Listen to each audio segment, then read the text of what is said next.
Então, como eu estou acordando com os senhores, então, todo início de mês, a gente vai fazer uma live para falar sobre os investimentos, para falar como que fechou o mês anterior e o que a gente deve estar fazendo agora com a carteira, o que a gente deve estar aplicando agora, visando o restante do ano. Então, essa é a nossa segunda reunião mensal sobre os investimentos. Deixa eu compartilhar a tela aqui.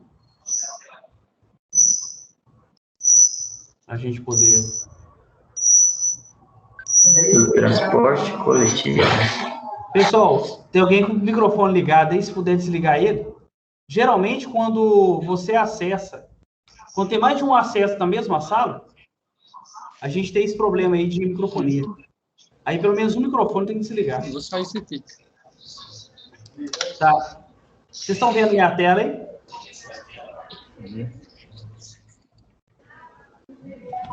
Aqui é. Positivo. Então, beleza. Então, a tela está aparecendo aí, né? Então tá, pessoal. Então, vamos iniciar a apresentação. Deixa eu só pular uma parte que eu me apresento, que eu vou mandar isso aqui para vocês depois. Eu apresento a equipe toda aqui, né? Para quem a gente presta serviço, a gente já se conhece mesmo. Então tá, vamos falar aí de 2021. Dos investimentos aí esse ano. Então, isso aqui é o rendimento deles, fechado até agora, até dia 6, que foi quinta-feira, até ontem, né? Olha só como é que são as coisas. A última reunião que nós fizemos foi no dia 15 de abril. 15 de abril, no ano, isso aqui é no ano. No ano, o Ibovespa estava com menos 2 e alguma coisa. Menos 2% negativo. Olha só como que do dia 15 até agora, quer dizer, não deu um mês ainda, não deu 30 dias, como que ele já conseguiu recuperar parte de perda. Isso aqui é para eu reforçar para os senhores aquela ideia que a gente tem que aplicar quando a coisa está negativa, porque está barato. Lembra da Petrobras? Petrobras estava com quase de 30% de perda até o dia 15 de abril. Já está com menos 17%. Olha o quanto que ela recuperou. Então, uma das coisas que a gente tem que começar a fazer agora é começar a aplicar os recursos naquilo que está muito negativo, porque a tendência é que ele está barato. Como eu já tenho alguns municípios que aplicam nesses índices aqui, ó, BDR, como é um índice americano, o correto é falar SP 500, mas no Brasil a gente fala SP 500, né? Como eles já estão com um ganho de 11% no ano, o BDR chegou a estar 16%. E aí é o inverso, né? Quando você está rachando de ganhar, a tendência é ele devolver. E, infelizmente, a gente continua com os índices IMAs, né? Negativo ainda no ano. Principalmente os de longo prazo. Os que são de prazo mais moderado, mais curto, eles ainda estão positivos. Como o IMAB5, ainda está positivo no ano. E o IDK2, que é o melhor índice IMA por enquanto esse ano. Está em 1,22. E olha que interessante. Se você olhar os gráficos do ano passado, de 2020, o melhor investimento foi o IDK2. Por isso que a gente sempre recomenda aos senhores, concentra a sua carteira em IDK2 e IMAB5. Esse negócio aqui, Gustavo.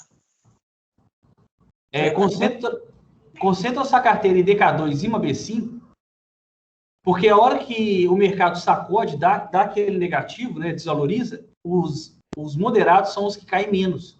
Ele também cai. Só que não cai tanto igual os de longo prazo, como o IMAB. E acaba tendo uma recuperação muito melhor do que índice conservador. Isso no ano passado. E essa regra continua valendo aí para esse ano também.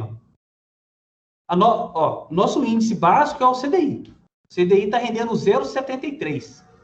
O IDK2 está 1,22. Graficamente está aqui, ó. 2021. Então, o IDK2 é o nosso melhor investimento, por enquanto, esse ano. Está rendendo 1,22. O IMAB5 é o segundo, só em renda fixa. Está rendendo 0,62%. E o IRFM1 está rendendo 0,40%. Nós temos dois índices conservadores. Um é o IRFM1 e o outro o CDI. Os senhores devem priorizar mais o CDI do que o IRFM1 agora. Porque o CDI é muito mais atrelado à Selic do que o IRFM1. Por isso que o CDI está rendendo 0,70%, se eu não me engano, esse ano. E os índices de longo prazo, como o IMAB, IRFM e o IMAB 5+, estão sofrendo esse ano aí, né? E, infelizmente, sempre que a gente vê alta da Selic, a tendência vai ser eles sofrerem mais ainda. Porque eles pagam juros pré-fixados. Sempre que você tem alta da taxa Selic, que é um juros pós, esses índices aqui tendem a dar negativo. Agora vamos olhar um gráfico incluindo a Bolsa de Valores, dólar, e mantendo o IRFM1, que é o mais conservador que eu tenho, e o IMAB 5+, que é o índice mais arrojado que eu tenho na renda fixa. Olha só. Por que a gente... Um dos objetivos dessa live é mostrar para os senhores que já passou da hora de vocês aplicarem renda variável. Olha só como que o Ibovespa, que é essa linha azul, como que está descolando de uma V5, que é atrelada a título público. Como a tendência é ter alta da Selic, a tendência é que os índices IMAs vão continuar sofrendo. Olha como é que a Bolsa está descolando. Nós fizemos uma live nossa dia 15 de abril. 15 de abril estava aqui, ó. Como é que a Bolsa já está subindo. Então, o IMAB 5+, até o dia 6, né? Dia 6 aqui, está rendendo menos 5,51. A Bolsa de Valores também está negativa, mas está menos 0,06. Chegou a estar rendendo aqui, ó, menos 6. Já recuperou bastante. Menos 6 aqui no mês de março. E o dólar, que chegou esse ano, está rendendo próximo de 12%, já começou a devolver ganho. Já está rendendo 1,79%. E temos dois índices atrelados a investimento no exterior, que está rendendo muito bem, que é o BDR, que por enquanto está rendendo 11%, ele está rendendo aqui. E S&P 500, ou SP 500, né? Que, como se fosse o Ibovespa dos Estados Unidos, ele está rendendo 14% no ano. Beleza. Então, para onde que vai o mercado, né? Vamos fazer uma análise aqui para a gente ver o que compensa a gente aplicar. Essa análise que eu fiz é baseada no comunicado que o Copom deu após ele ter aumentado a Selic para 3,50%, quarta-feira agora, dia 5. E a tendência é a gente continuar tendo o alto da taxa Selic. Sempre que a Selic sobe, os índices IMAB e IRFM caem. No início de dezembro, no início de janeiro desse ano, a previsão era a Selic chegar no fim de 2021 a 3,50. Hoje, essa previsão já é ela chegar no final do ano a 5,50.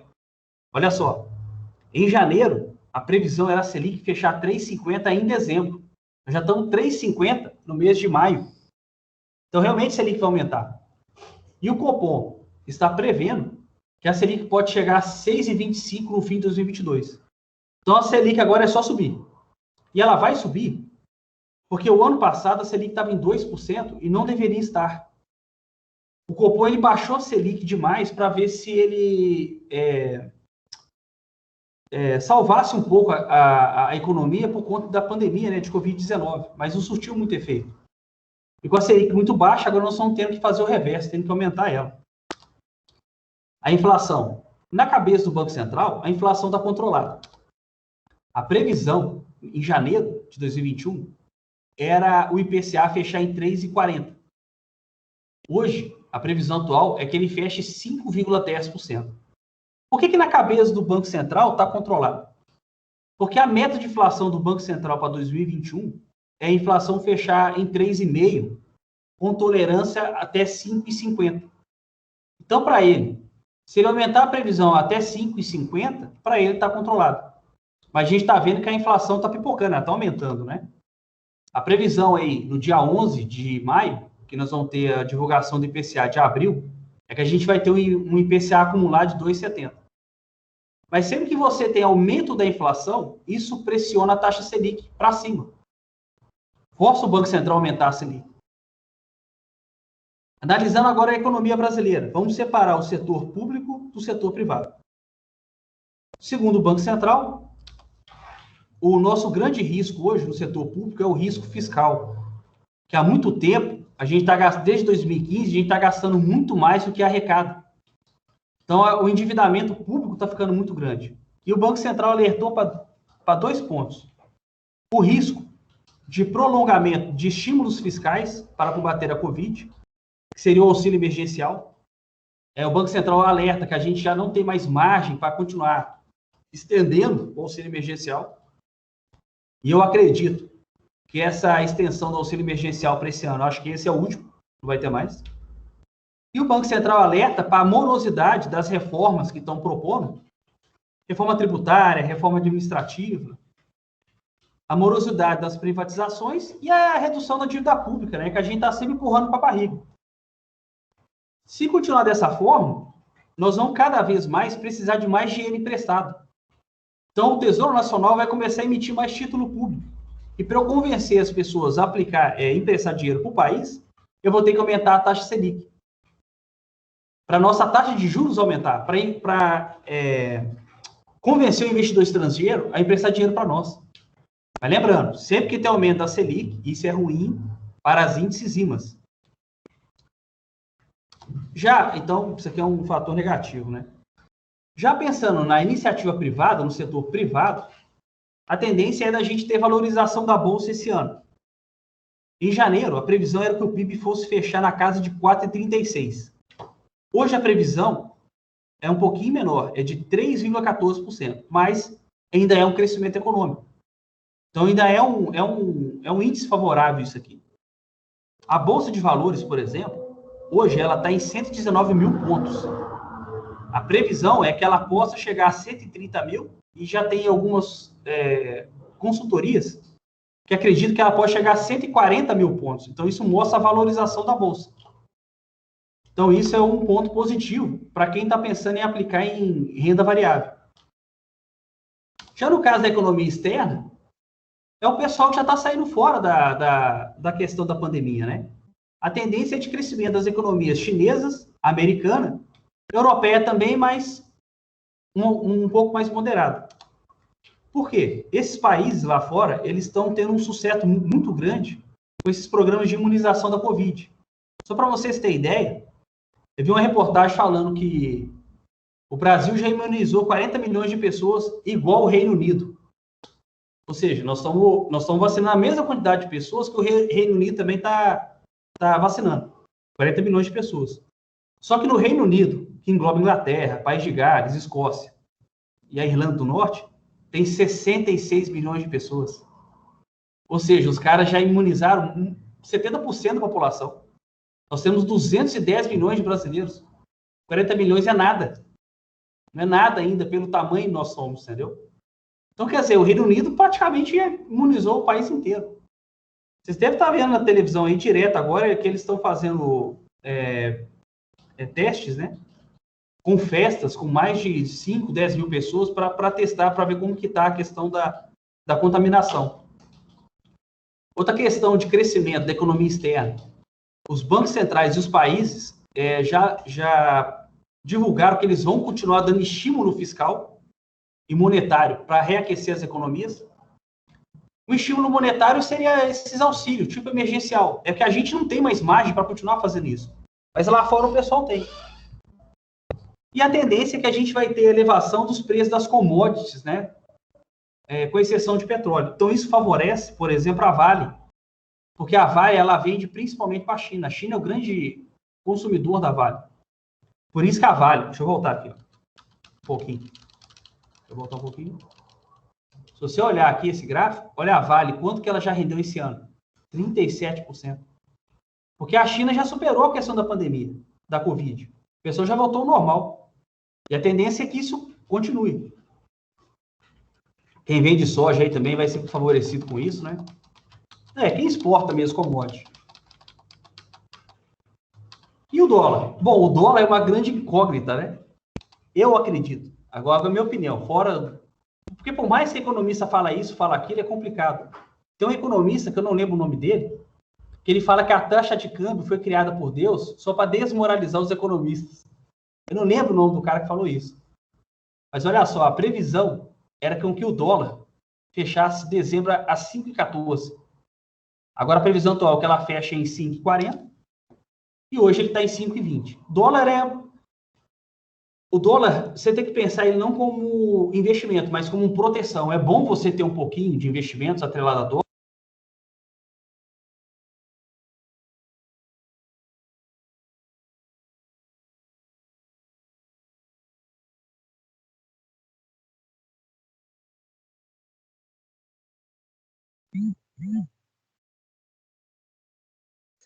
Não estou te ouvindo, Igor. Não sei se é só eu aqui.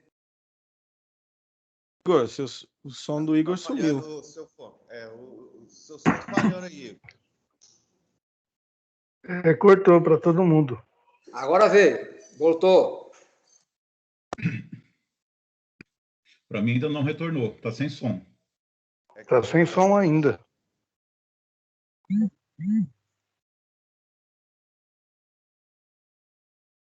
Ele caiu aí. E aí, voltou aí, pessoal? Agora sim, voltou aí. Voltou, né? Realmente, não, deu algum motivo que ele fechou o microfone aqui. Deixa eu voltar aqui. Já estou escutando aí, né? Vocês escutaram a parte do dólar ou não? Só um Positivo. pedaço. Até certo ponto. Foi. Só o início, só. Quando falou da taxa de câmbio. Até o valor de 5,14. Deixa eu voltar nele aqui, então. Então, beleza. Por que eu acho que o dólar ele vai ter uma queda? Porque com o aumento da taxa Selic, você força o dólar a reduzir. Por quê? Aumentando a taxa Selic, você convence o investidor estrangeiro a trazer dinheiro para cá. Então, é mais dólar entrando. Com a quantidade maior de dólar, a tendência é o preço cair. Pensa que no Japão, a taxa Selic é praticamente 0%. Então, você fala para o japonês, vai pagar para ele 3,50 no ano, você está louco, para ele é muito juros. Então, ele vai trazer dinheiro para cá, só que vai trazer dólar. Isso força que o dólar caia. O comunicado do Copom sobre a questão da taxa Selic. Olha só esses pontos que eu peguei. Tá na íntegra o comunicado. O que eles falam aqui? Ó? O cenário econômico, indica uma normalização parcial da taxa de juros. Por quê? Eles entendem que a Selic estava abaixo do esperado, ela tem que aumentar. Então, eles indicam uma normalização, que seria aumentar de forma parcial a taxa de juros, com a manutenção de algum estímulo monetário ao longo do processo de recuperação econômica. Esse algum estímulo é que em algum momento ele pode parar de subir, mas uma hora ele volta a aumentar de novo. Eles finalizaram o comunicado dizendo que, para a próxima reunião, daqui a 40 dias, o comitê antevê a continuação do processo com outro ajuste da mesma magnitude. Ou seja, daqui a 40 dias, a Selic pode chegar a 4,25%. Porque em 20 de janeiro, ela estava em 2%. Eles aumentaram em 0,75%. Foi para 2,75%. E agora, no dia 5 de maio, aumentou mais 0,75 de novo. Então, ela foi para 3,50. Se eles manterem o processo, como eles estão falando aqui, então ela vai chegar a 4,25. Você imagina para o japonês você falar que não é 3,50, mas agora é 4,25. Para um americano, que é a taxa, o Treasury, que é o nome da Selic deles, está na casa de 1,5%, 2%. Então, com essa elevação da Selic, isso vai acabar forçando a redução do dólar. Então, esse é o cenário econômico que a gente tem hoje. A questão do dólar, só para vocês verem isso que eu estou falando aqui, fundamentação dela. Então, no dia 20 de janeiro, a gente teve, a Selic estava em 2% e o Banco Central resolveu aumentar para 2,75%. Em janeiro a Selic manteve em 2%. E o dólar estava em 5,30. No dia 17, o Banco Central resolveu aumentar a taxa Selic. E o dólar já estava em 5,66. Só essa aumentada que eles deram de 0,75, ao quanto que conseguiu derrubar o dólar? Hoje o dólar está, no fechamento de ontem, né? Ele está custando R$ 5,29. O pessoal do Mato Grosso do Sul aí, ó. No mês de abril eu visitei na Viraí. A gente foi fazer lá uma audiência pública. Eu aproveitei e fui no Paraguai fazer umas comprinhas, né? Lógico. Uma pena que quando eu fui o dólar estava aqui. Mas como eu estava ali na região, né? Porque eu sabia que ia cair. Mas tipo assim, como eu estou aqui na região, mas se eu pudesse esperar, eu esperaria um pouquinho mais. Mas olha só. Desde 17 de março até agora, até dia 5 de maio, a gente teve uma redução do dólar em 6,54%. Isso foi ocasionado principalmente pela elevação da Selic. Se o Banco Central está prevendo que pode chegar em 2022 a 6 e tanto, então nós vamos ter uma guerra, nós vamos ganhar essa guerra contra o dólar. Mas é bom você ter um pouquinho de investimentos atrelado ao dólar, porque dólar é proteção. Qualquer coisa, instabilidade política, qualquer coisa faz o dólar subir do nada. Porque é o ativo mais seguro que tem no mundo. Então, o que é a tendência para o restante do ano? Vamos separar a renda fixa com a renda variável. DI e Selic. Vai ser favorecido com a alta da Selic. Os fundos DI estão atrelados à Selic. Então, eles vão começar a render mais. Quando os senhores forem resgatar dinheiro de DI, de RFM1, saque de RFM1, deixa o DI lá. Os índices IMAs. Quanto maior o longo prazo dele, ele vai sofrer mais com essa elevação da Selic. Então, IMA B5+, é o que mais vai sofrer. IMA B e RFM, e assim por diante. Isso aqui está errado, é para deletar dele aqui. As ações brasileiras... agora a renda variável. As ações brasileiras. A tendência de valorização delas, principalmente as ações ligadas a commodities, petróleo, minério, do setor financeiro, e as pequenas empresas. Quando você tem recuperação da economia, que é o que a gente deve ter, geralmente as empresas pequenas são os que têm uma recuperação maior, né? E nós vamos ter tendência de desvalorização as ações de empresas que necessitam de financiamento para seus projetos. Por exemplo, setor de tecnologia. O setor de tecnologia ele depende mais de dinheiro emprestado porque são projetos muito caros. Então, com o aumento da taxa Selic, você acaba inibindo esses projetos de serem tocados, né? BDR, que são ações estrangeiras negociadas no Brasil e acaba tendo influência do dólar. A tendência é de alta, por serem ligadas a empresas estrangeiras, mas, no curto prazo, pode apresentar oscilação por conta da influência do dólar. Como vocês viram ali, a tendência é o dólar realmente dar uma recuada aí, né? E os investimentos ligados ao exterior, a tendência é de valorização, até porque a Europa, Estados Unidos e China, os caras já estão saindo fora da questão da pandemia. Tá, então, algumas opções de investimentos de renda variável para regime próprio. O que os senhores poderiam estar aplicando? Por exemplo, fundos multimercado. Um fundo multimercado é um fundo que aplica, grosseiramente falando, metade de renda fixa e metade de renda variável. Os fundos multimercados são os fundos mais conservadores que a gente tem em renda variável. Então, os senhores podem aplicar nisso aí. Eu coloquei duas opções aqui para vocês aplicarem, que é o BB Multimercado Macro e o Caixa Brasil Estratégia Livre Multimercado. Nós vamos colocar vários fundos de investimento aqui, são de fundos dos bancos que vocês aplicam. Para vocês verem o rendimento desses dois fundos, em média. Em 2020, eles renderam, em média, 3,56%. Rendeu mais do que o CDI. Consegue ouvir aí esse áudio? Consigo. Vocês estão me ouvindo? Então, né? E normal. Nesse ano, eles estão rendendo, em média, 0,72%. Ainda acima do CDI. Tá, mas como ele tem renda variável, ele pode oscilar, né? Pode, mas olha só. Em 2019... enquanto o IMAB oscilou 2%, quer dizer, ele chegou a dar mais 2 e menos 2, o multimercado deu 0,72, então ele oscila menos. E em 2020, enquanto o IMAB chegou a oscilar 3%, o multimercado chegou a oscilar 1,22. Então, em termos de risco de oscilação, o multimercado oscila muito menos que o IMAB. Se você tem IMAB na carteira, você pode aplicar em multimercado. Até por questão de lógica, né? E é uma questão de diversificação. Outra opção para vocês, fundos atrelados a índices brasileiros, como Ibovespa, IBRX, né? O Ibovespa é um índice que mede a rentabilidade das 80% maiores ações que estão na Bolsa Brasileira.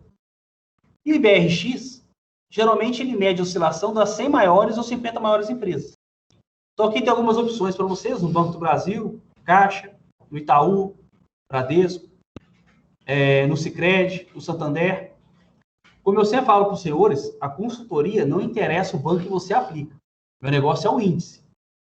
Se vocês forem analisar todos esses fundos Ibovespa de todos os bancos, vocês vão ver que o rendimento é muito parecido.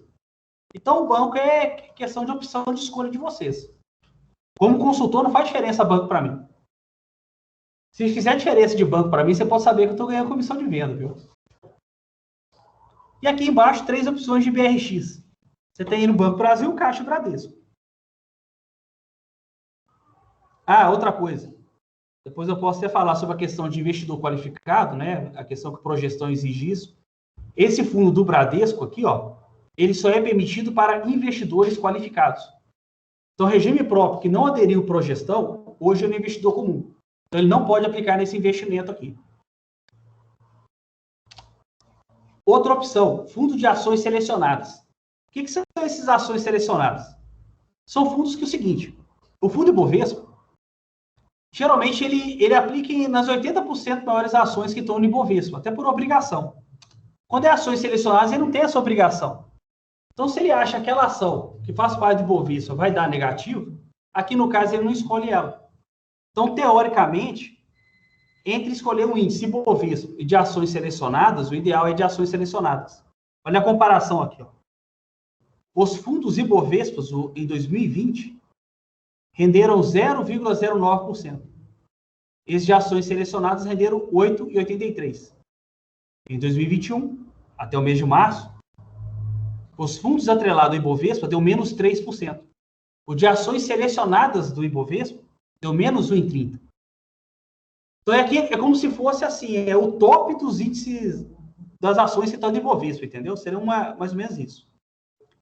E tem um asterisco aqui, que esse fundo Itaú, senhores quem não for investidor qualificado, não pode estar aplicando nele. O restante está liberado para qualquer tipo de investidor. Então, aqui tem de vários bancos que os senhores aplicam, ó, tem do Banestes, que é do pessoal aí do Espírito Santo, BTG Pactual, BNB, que é o Banco do Nordeste, Santander, Bradesco, e assim vai. Todos eles fazem têm o mesmo objetivo. Selecionar ações, né, de empresas que fazem parte do Ibovespa. Ações por setor. Eu gosto muito de fundo de ações por setor, pelo seguinte. Por exemplo, ó, setor financeiro. O que seria isso aqui? Vamos supor que você quer aplicar em banco. Qual banco você acha que vai ganhar mais? O Banco do Brasil, Bradesco, Itaú, Santander? Como eu não sei qual dos 4 bancos aqui que eu citei vão ter o melhor desempenho, faz o seguinte. Aplique em fundo de ações do setor financeiro, que você está aplicando os 4. Ou seja, aquele que destacar mais, eu tô com ele. Um pouquinho meu está com ele. Se eu destacar menos, também estou um pouco com ele. Mas eu elimino essa dúvida, qual dos 4, dos 5, 6 escolher. Eu gosto muito de fundo de ações por setor. E aí, um índice que seria bom o senhor estar aplicando são fundos de ações small caps, de pequenas capitalizações, empresas de pequenas capitalizações. São fundos de ações que, na recuperação da economia, são as que mais valorizam. Petrobras, até porque ela está muito barata, principalmente por conta disso. Lembra que no dia 15 de abril, a Petrobras estava com menos 33%. Menos de 30 dias depois, está com menos 17%. Olha o tanto que ela valorizou.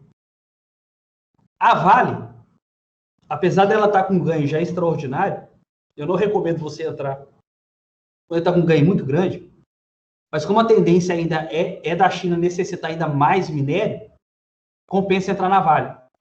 Nem que seja pelo menos 1%, alguma coisinha, mas compensa aplicar na Vale porque a tendência dela ainda é de crescimento. Setor financeiro também, porque quando você tem aumento da taxa de juros, isso favorece o setor financeiro. E outra coisa, os bancos, eles têm uma provisão de perda, né, de crédito, de perda, e já estão projetando que essa provisão de perda dele vai ser abaixo do que estão esperando. Isso vai fazer com que as ações do setor financeiro catapultem, né, elas vão ter um ganho extraordinário aí. Continuando os fundos de ações para o setor, infraestrutura também, até porque hoje o país não tem mais dinheiro para estar investindo em infraestrutura. Então, ele vai precisar de dinheiro privado para estar investindo nisso. Que são hoje as privatizações, as concessões, né? Por exemplo, quando você faz concessão de uma rodovia, a empresa que ganha essa concessão, ela não bota dinheiro dela naquilo, porque ela não tem todo esse montante. Ela vai nesses fundos de investimento em infraestrutura e pega emprestado para estar investindo. Então, a tendência também é de alta para eles. Siderurgia também. De consumo, a tendência também é de alta. Só que como a gente está muito atrasado com a questão da imunização, se for entrar nisso é pouquinho. Não muito ainda. E os dividendos também são fundos de ações que têm ações de empresa aqui dentro, que são empresas que têm lucro e elas pagam bons dividendos com a participação dos lucros dela, né? Aí aqui você tem mais opções de banco, Banco do Brasil, Itaú, Banesp, BTG, Santander, assim vai. Beleza, vamos parar de falar de renda variável do Brasil e vamos começar a falar de renda variável no estrangeiro, de fora. Aí, ó, aqui são BDR. O que é o BDR? São ações estrangeiras, só que elas são negociadas no Brasil. Não é que a gente está indo lá fora investir nessas ações. Essas ações estão vindo para cá. Aí ela vira BDR. E como são ações de empresa estrangeira vindo para cá, ela acaba sofrendo influência do dólar. O ano passado, os fundos BDR renderam 46%. E esse ano estão rendendo 15%. O que são essas ações de empresa estrangeira?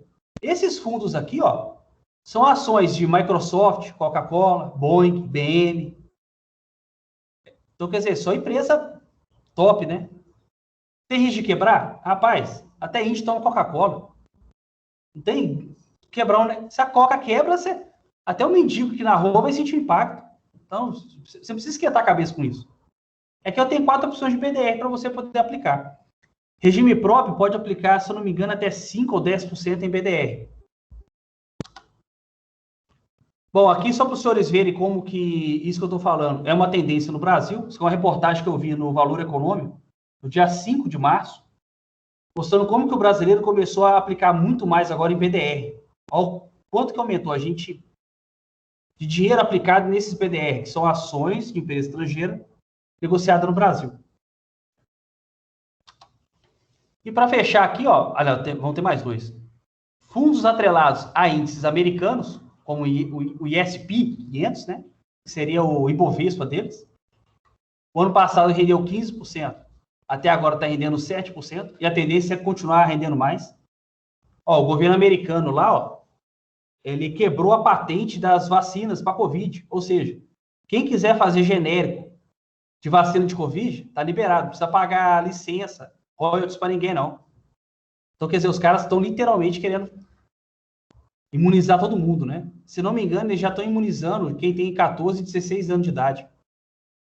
Aqui tem 4 opções para vocês de fundos de bolsa americana, ou ISP 500, né? Tem 4 opções de bancos. E, para fechar, os fundos de investimento do exterior. Infelizmente, todos esses aqui só pode aplicar investidor qualificado. Todos eles são para investidor qualificado. Se o seu regime próprio não aderir ao pró-gestão, então o seu regime próprio é investidor comum. Você não pode aplicar nisso. Mas você tem o BDR, que dá para quebrar o galho. Aqui sim a gente está aplicando uma parte do dinheiro lá fora, no exterior, né? No ano passado, esses fundos aqui, ó, esses 7 aqui que eu estou mostrando, em média eles renderam 37%, e esse ano estão rendendo 6%. Tem mais fundos de investimento exterior no mercado? Tem. Isso aqui eu estou mostrando dos bancos que os nossos clientes aplicam, entendeu?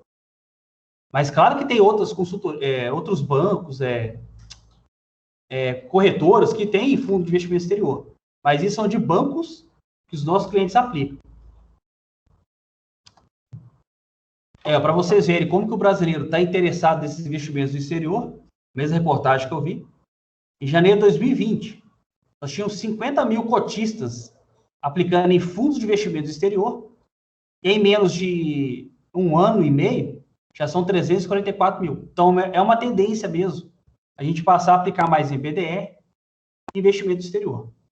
O que eu recomendaria para vocês começarem a aplicar o recurso do regime próprio? Fundo multimercado. No mínimo, 5% da sua carteira tem que ter multimercado. E no máximo 10%, que é o limite máximo que a resolução CMN permite. Se ela permitisse 15%, ia falar, põe 15%. Bolsa brasileira. Aí eu estou colocando no mesmo pacote aqui, ó, Ibovespa, IBRX e ações selecionadas. Eu gosto mais das ações selecionadas, porque em tese ela pega o top das ações que estão no Ibovespa. O ideal é que sua carteira tenha no mínimo 3% disso e no máximo 5%. Fundo de ações de setor de negócios, no mínimo 5%, no máximo 10%. Priorize por essa ordem que está aqui. Small Caps, Petrobras, Vale, setor financeiro, infraestrutura, siderurgia, consumo e dividendos. Bolsa Americana, que é o ISP 500 e tudo, né?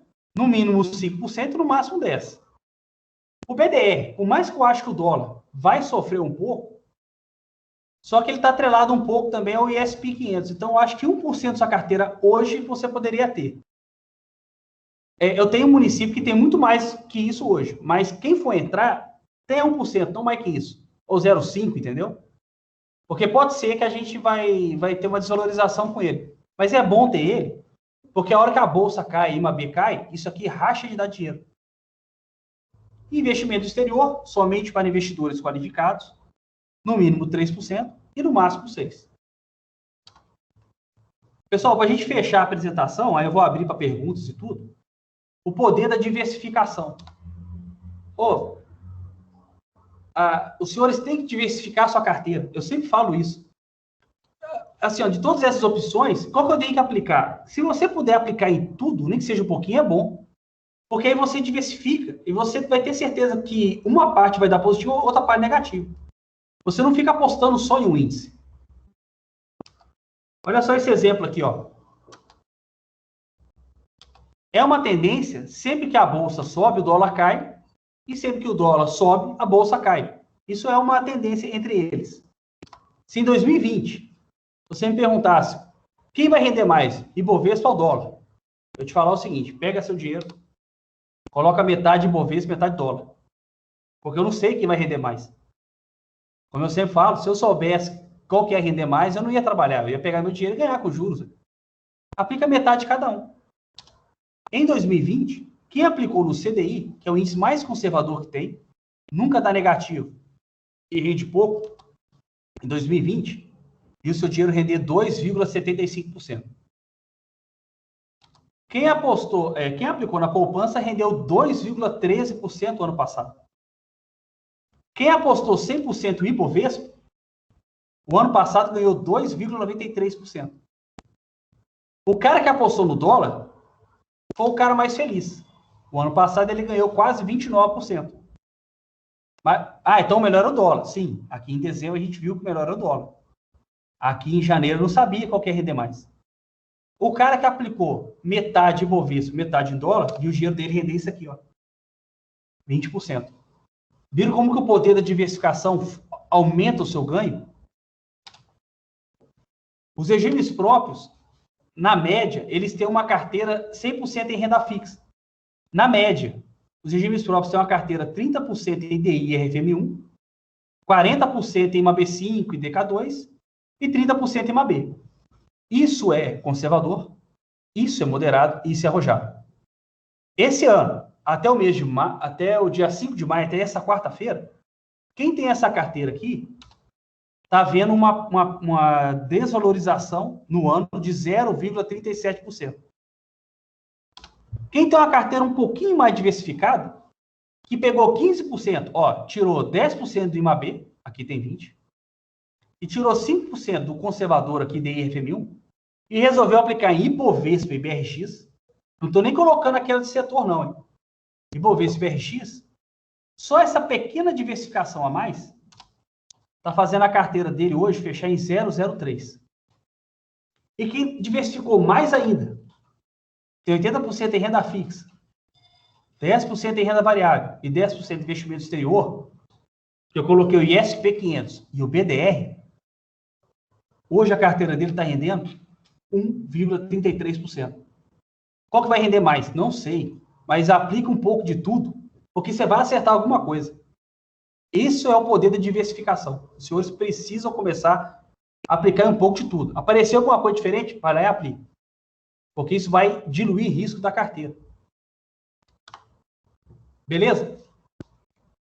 Então, vou abrir para os senhores aí para a gente tirar dúvidas, né? Esclarecer aí perguntas que os senhores querem fazer, ou ponderação mesmo.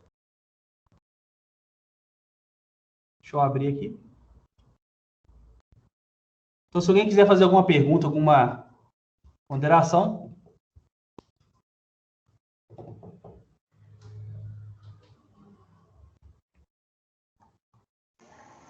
Bom dia, Igor. Bem? Bom dia. Quem tá falando, hein? Eu, Brando. Ô, Fábio. Beleza? Beleza. Tá, deixa eu te falar. Essa questão agora que, inclusive, o pessoal tem recebido aqui, a gente recebeu também, é a notificação da Secretaria de Previdência sobre o investidor qualificado, né? Aham.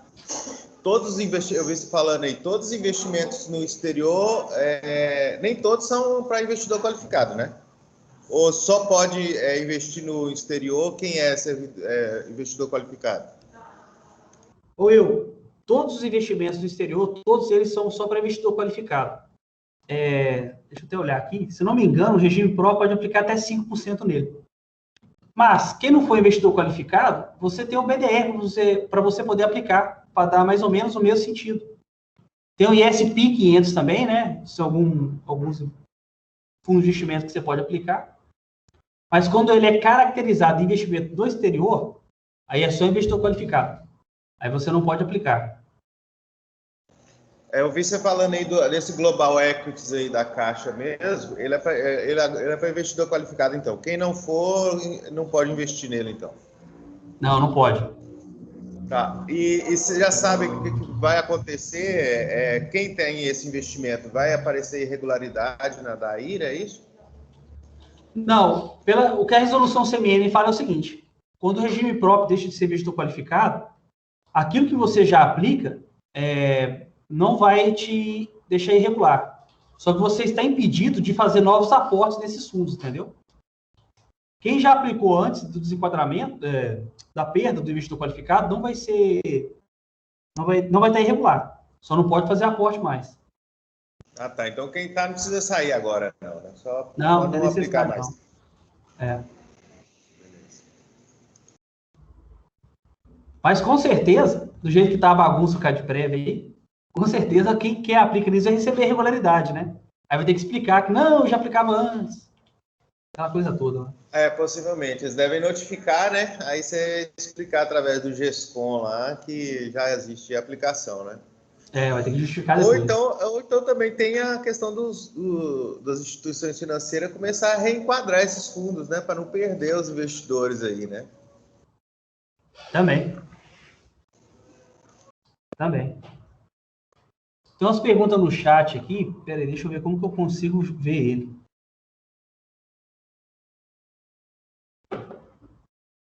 Peraí. Tem umas perguntinhas no chat aqui que eu vou... No meio aí da tela sua aí tem uma opçãozinha de chat aí. Você clica em cima que ele aparece o chat lá para você. Beleza. Bom, tem uma pergunta do Danilo de Sinop aqui. Pois é, peraí, vou te mandar. Ele está perguntando o seguinte, ó. E o setor de construção civil não compensa investir? Boa. É que eu estava falando para você da questão de setor, né? Tudo ligado à construção civil e tecnologia, agora não compensa mais. Porque são projetos que dependem muito de dinheiro emprestado, de financiamento. E quando você aumenta a taxa Selic, você acaba afugentando as pessoas de fazer o financiamento de imóveis, construir casa, né? Ó, pensa comigo. Tem uma diretora de um município aí, eu não sei se ela está participando, que ela até me perguntou isso, que ela estava querendo fazer um financiamento de um imóvel. Só que ela estava achando a taxa muito alta. Isso quando a Selic estava 2%. Agora que a Selic foi para 3,50, ela vai ver a taxa mais alta ainda. Ou seja, ela não vai financiar imóvel mais. Então a tendência é essa. Sempre que você aumenta a taxa de juros, todos os investimentos que dependem de mais de financiamento, como o setor tecnologia e construção civil, a tendência é desvalorizar. Então, o negócio é não aplicar nisso agora. Igor. Opa, quem está falando, hein? É o Júnior, São José do Rio Claro, tudo bem? Opa, beleza. Posso fazer um comentário? Pode. No meu entendimento, e acho que você poderia até me corrigir, em virtude da previsão que a gente já tinha conversado anteriormente do aumento da taxa Selic e a previsão de até o final do ano ela ultrapassar os 5%, hoje nós deveríamos tomar muito cuidado, não só a parte pessoal, mas na parte específica que a gente está aqui, dos fundos de investimento da Previdência própria, tomar muito cuidado com algo que esteja ligado diretamente ao dólar, né? Porque aumentando a taxa Selic, automaticamente o governo vai tentar conter o aumento do dólar, né? Em correlação à valorização do real. É isso aí mesmo. Só que assim, ó, como os BDRs ele sofre influência do dólar, mas seria bom você ter pelo menos 1%, porque é o seguinte, a tendência é o dólar cair, mas não vai cair assim do nada. Vai ter algum entrave político, que o Congresso pressiona o Executivo, o Judiciário, aí dá aquela tensão política, o dólar momentaneamente sobe. Depois ele volta a querer cair de novo. Então, quer dizer, não tem muita participação em dólar agora, mas um pouquinho é bom. Porque dólar é o negócio mais imprevisível que tem de todos aí. Show de bola, obrigado, hein? Beleza. Tem mais pergunta no chat aqui, deixa eu ver aqui. A Ô Cristiane... Igor, é o Kleber de Terenos, tudo bem? Opa, pode falar aí, Kleber. Depois quero conversar com você sobre nossas carteiras. Eita. Ah, tranquilo. Desculpa aí, cachorro tá latindo. Beleza. Bom, deixa eu responder uma pergunta aqui da Cristiane, que eu acho que ela já Aparecido Taboado. O que você acha ou espera que pode acontecer com o mercado financeiro em relação à CPI da Covid? Rapaz, isso aí também é uma incógnita, viu? Por exemplo, quando finalizar essa CPI da Covid, a tendência vai ser o Senado fazer um relatório e fazer uma denúncia no Ministério Público. E os caras vão pressionar para ter um processo de impeachment. E isso vai trazer estabilidade política. Estabilidade política, o dólar vai lá e sobe. Então, por isso que eu acho que o dólar vai cair, mas não vai cair assim do nada, não. A gente sempre vai ter umas... O dólar vai cair assim. Ele vai descer 2 degraus e subir uns 3. Descer 3 degraus e subir 2. Vai ficar assim, entendeu? Essa CPI da Covid, por enquanto, ela não vai beneficiar o presidente, não.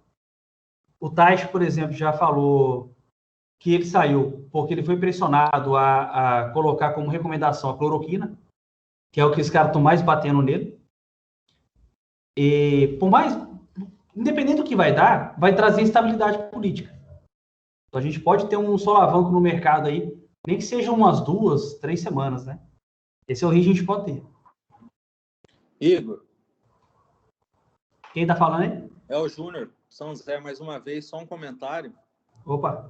Diante de algumas análises que eu fiz, realmente você já fez um comentário sobre a Petrobras, né? O investimento direto na ação. Eu confirmo também que, tipo assim, a gente não tem como ter certeza, mas é um grande investimento para longo prazo, tá? Sim. A longo prazo, nós podemos dobrar o investimento aí tranquilamente.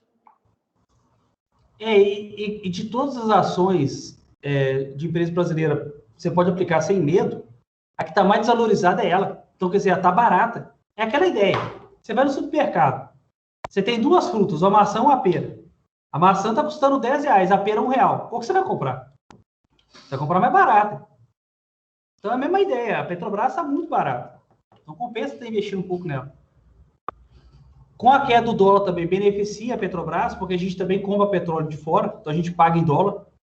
Então, a tendência é o preço do petróleo. Da gasolina, se não baixar para menos estabilizar, então isso ajuda também o consumo, né? E a Petrobras, é bom você ter na carteira mesmo. Beleza, tem uma outra pergunta aqui, ó. Bom dia, Igor. Seu João? Seu Valmir de Alta Floresta? Valmir Alta Floresta. Bom dia a todos aí. O Igor, na explanação aí dessa palestra, a diversificação é o ponto alto dos RPPS para poder mitigar essa carteira. Os fundos que devem ser observados para a redução desses valores de investimentos, digamos assim, realocação desses investimentos, ele é os IMAs, principalmente IMA-B e IRFM1, a ser reduzidos? Sr. Valmir, se deve só repetir a pergunta aí, eu acho que só estava mexendo na hora que começou a fazer barulho. Repete de novo aí. Na explicação sua aí, os RPPS têm que diversificar bem a carteira. Aham. Quais os fundos que devem ser reduzidos pelos RPPS? Os IMAs, né, principalmente IMA-B e RFM1. Beleza. Pessoal, vou compartilhar minha tela de novo aqui, na apresentação. Vocês estão vendo minha tela aí ou não? Sim. Então, né? Sr. Valmir, infelizmente, isso aqui é uma coisa que nós vamos mudar para o ano que vem.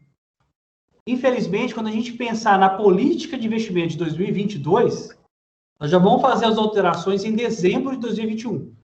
Por quê? Porque eu visitei muitos municípios no ano passado para aprovar a política de 2021, já estava acertado que ia reduzir a participação em IMA-B e RFM, porque a gente sabia que ia dar negativo.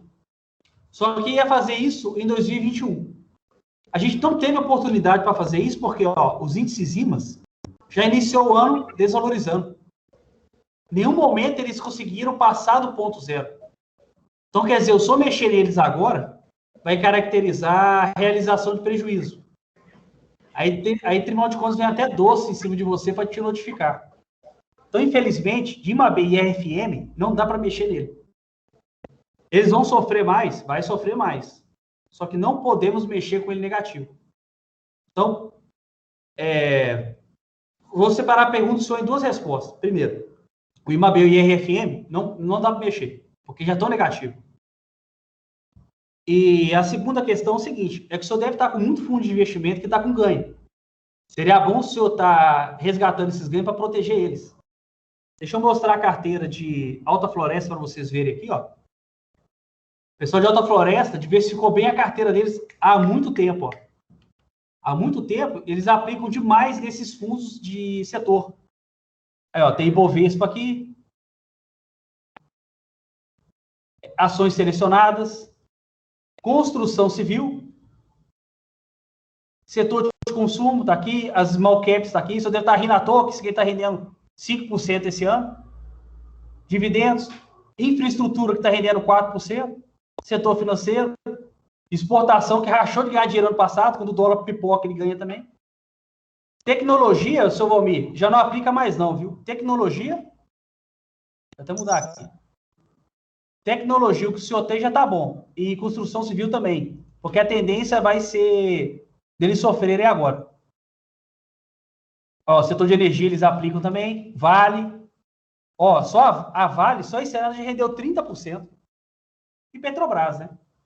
Aí um exemplo de um município aqui que tem uma carteira bem diversificada. Dá trabalho, dá. Aí eu aplico no SP 500. Tem o BDR aqui também. Depois, São Valmir, nós vamos sentar. É que eu queria fazer isso a cada 4 meses. Ah, não, já deu, né? 4 meses.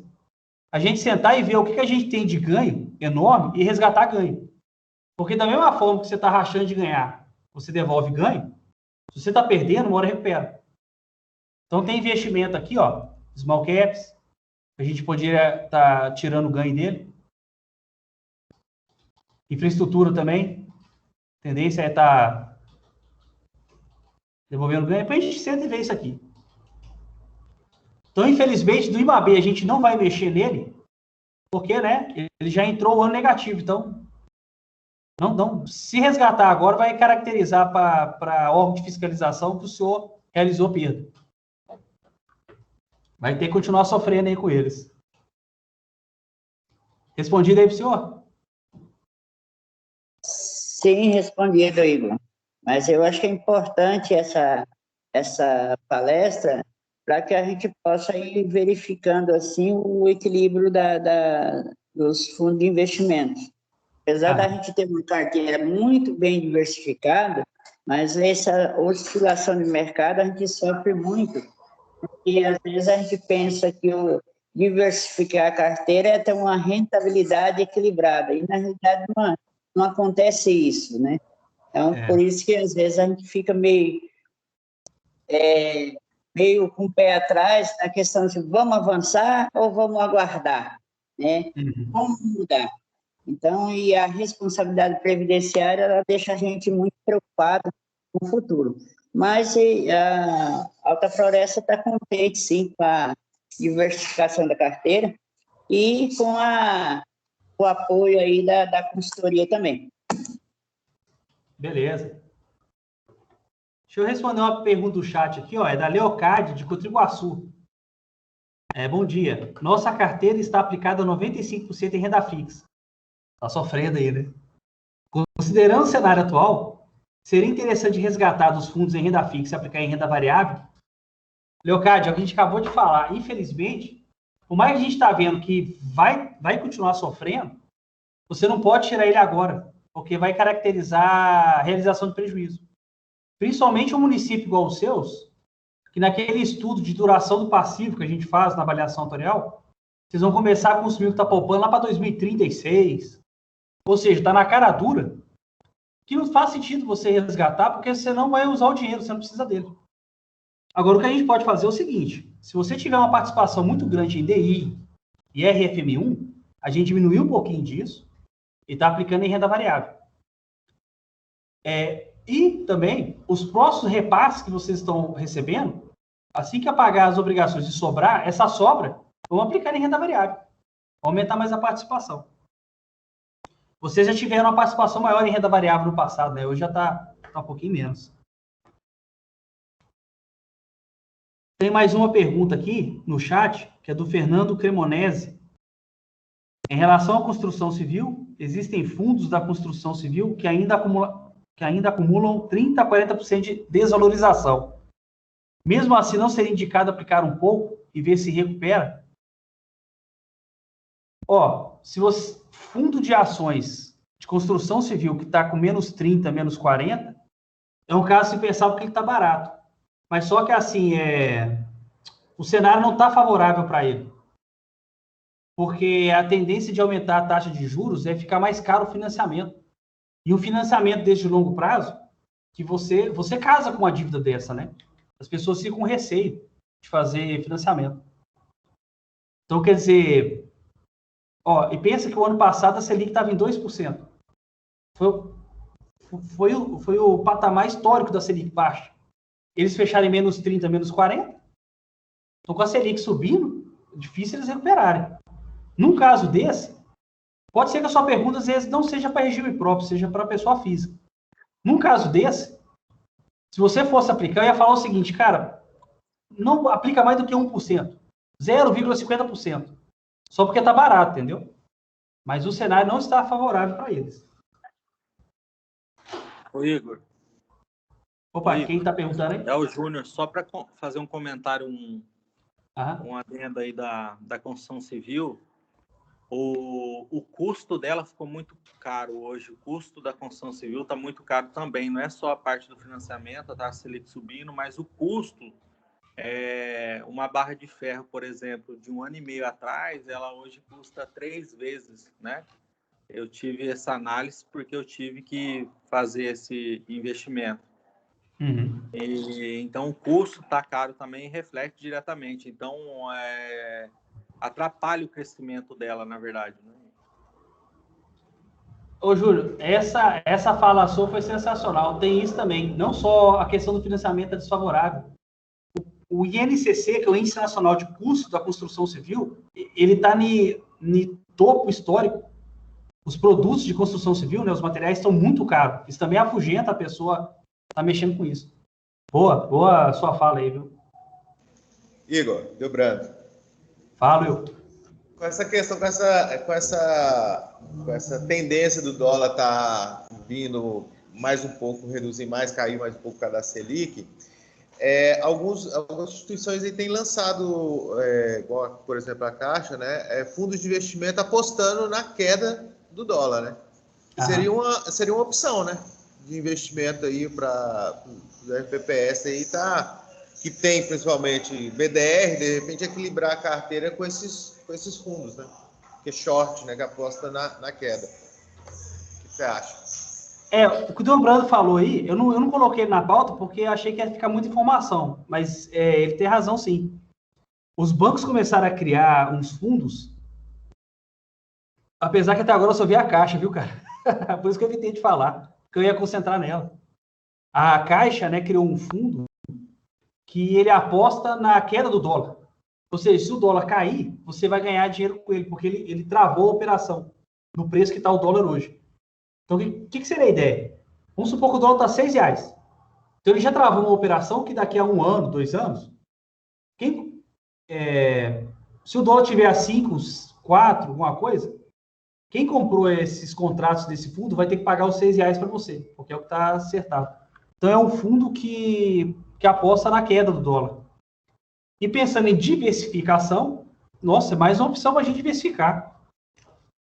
Porque assim, ó, quando você aplica IMAB, IRFN, IMAB-SIM, você não está diversificando no fim das contas, porque é tudo título público. Se os títulos do governo desaba, tudo desaba. Você não tem uma coisa que é inversa a outra, igual o Ibovespa e dólar.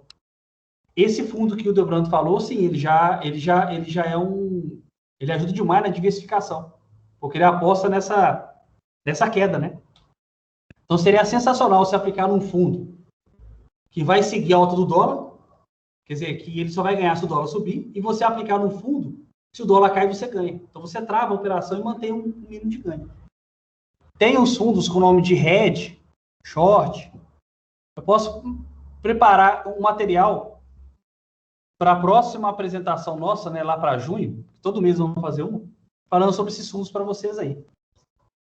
Bem lembrado desses shorts aí. Hedge, né?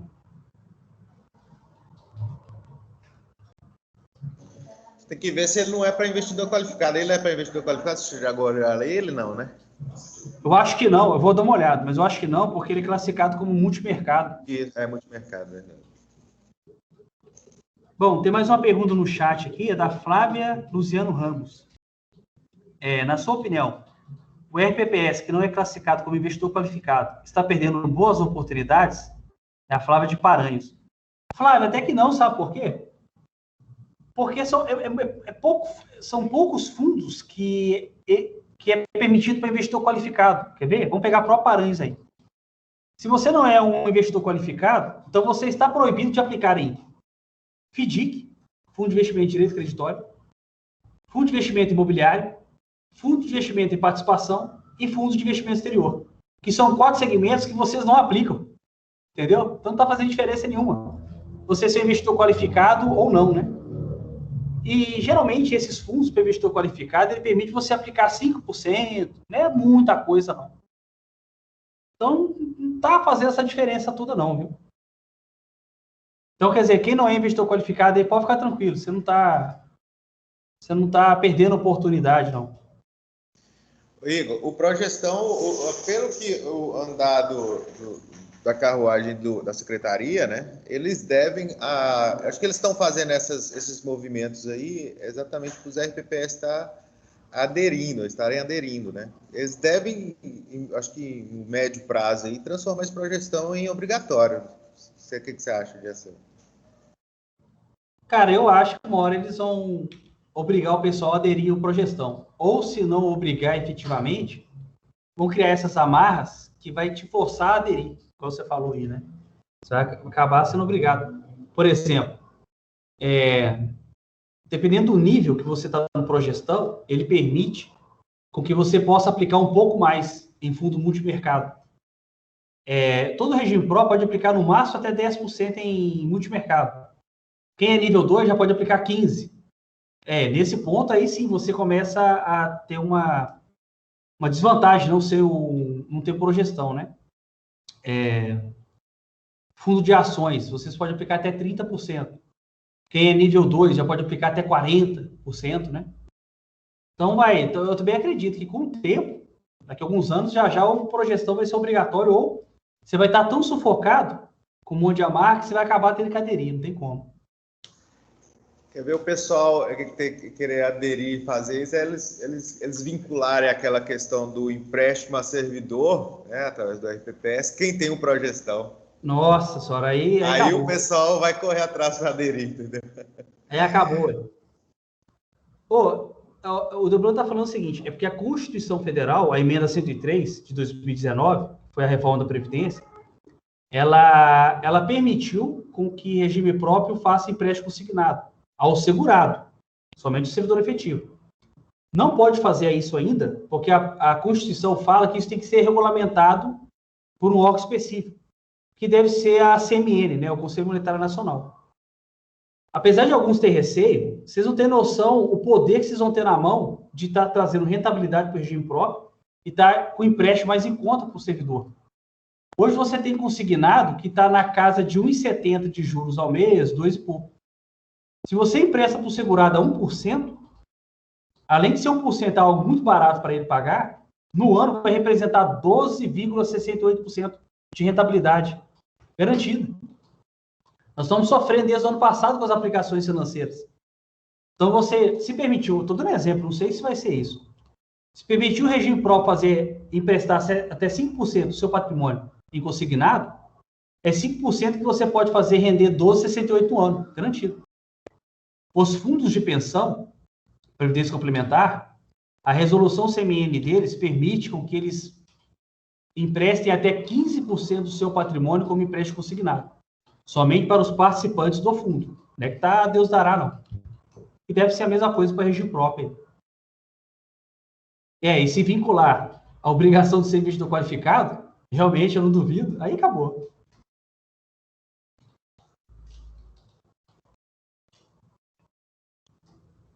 Tem mais uma pergunta aqui, pessoal, da Márcia. Meu nobre, então é a Márcia Nova Monte Verde. Meu nobre, você acha que essa previdência complementar afetará os RPS em algum quesito? Márcia, isso aí é assunto para outra live que nós vamos fazer também, sobre previdência complementar.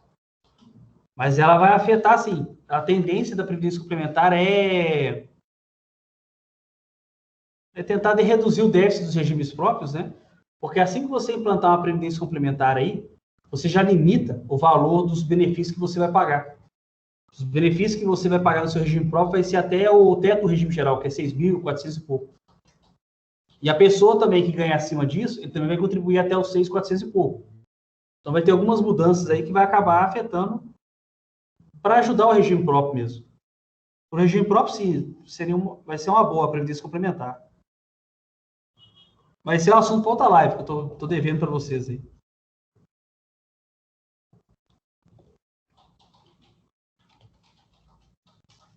E aí, pessoal, alguém tem mais alguma pergunta aí?